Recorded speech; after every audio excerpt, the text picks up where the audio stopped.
আচ্ছা, এই চার বিলটা আমি দেবো। আপনি অনেকক্ষণ ধরে আমার ফলো করতেছেন। আপুকে দেখে আসলাম, ডিমের ব্যবসা করতেছে, নতুন শুরু করছেন না?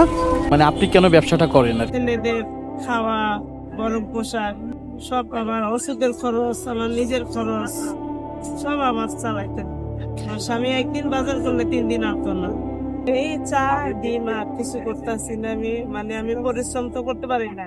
আমারও যদি একটু ভালো একটা ডাক্তার দেখাইয়া, হার্টের একটা ডাক্তার দেখাইয়া আমার পুরোপুরি একটু সুস্থ করে দেয়, আমি একটা কিছু জয়েন করে খাইতে পারি। মানে আপনি আসলে টাকা পয়সার দরকার নেই, কিন্তু আপনি যদি সুস্থ থাকেন তাহলে হয়তো বা একটা কাজকর্ম করে খাইতে পারবেন। আচ্ছা, ওইখানে আসলে কত টাকা বা কি ধরনের সমস্যা? এখানে আমার রিপোর্ট তো আমি আনি নাই, রিপোর্ট আনলে আমি আপনারা দেখাতে পারতাম। আমি ডাক্তাররা আমারে বলছে যে আপনি বেশি টেনশন করেন, টেনশনের কারণে আমার সমস্যা। আমার হাই প্রেশার, প্রেশার আমার আপ ডাউন, মানে প্রেশার নরমালে আমার নাই। এই ভিডিওটা যারা দেখবেন, যদি আপুকে কেউ সহযোগিতা করতে চান তাহলে অবশ্যই জানাবেন, আমি হয়তো বা আবারও আসবো। আপু যেটা হচ্ছে ছোট করে ডিমের ব্যবসা করতেছে, চা বিক্রি করতেছে।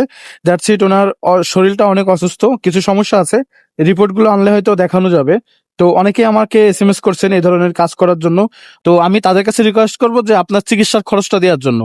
তো আমি আমার বিকাশ নাম্বারটা শেয়ার করে দেবো, আপনাকে কিভাবে পাওয়া যাবে? ভাইয়া, বিলটা আমি দিয়ে দেবো, সমস্যা নেই। আমার নাম শিউলি, আমার ছেলের নাম সুমন ভাই, মানে সুমন ভাইয়ের মার কথা বললে এই এখানে আছে unique bus counter. Unique bus counter এখানে আসলে পাওয়া যাবে আপনাকে।